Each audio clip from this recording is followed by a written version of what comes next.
Good morning mga ka-viewers. May konti lang akong i-share sa inyo about dito.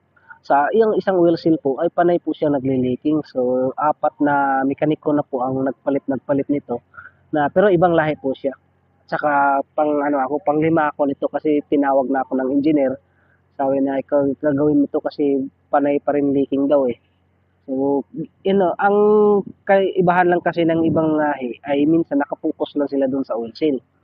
So, ako na yung gumawa. So, tiningnan ko, may busing po siya. So, ibig sabihin, hindi lang po oil seal yan. So, ang problema niya yun po ay yung o-ring lang.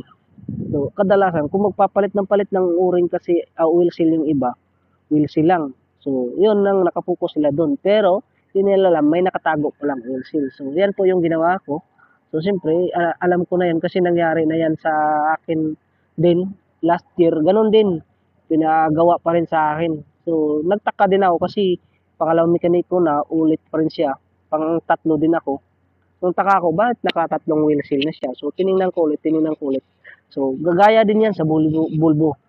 So, yan na po siya guys. So, di ba di mo mapapansin na meron palang wheel seal dun sa loob kasi naka-curve po yun. Kung babalikan mo yung video na yun uh, sa una, naka-curve po yung busing na yun. Kaya aakma po dun siya dun sa o-ring. Pipix po siya. So, ayan na po yun. So, sana po nakatulong. So, yun na po. God bless po everyone, no?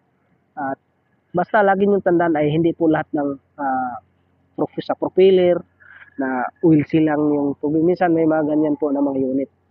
So, yan, magti-testing na po tayo. Tapos na po, nakabit na po lahat. Yun, nagka-start na siya. So, yun po. So, wala na po siyang leaking mga ka-viewers. So, smooth na po kayo. Wala nang tulo. So, maraming salamat. God bless. Sana po nakatulong. At yun, another success. At huwag mong kalimutan, i-like and share naman po, mga ka-viewers.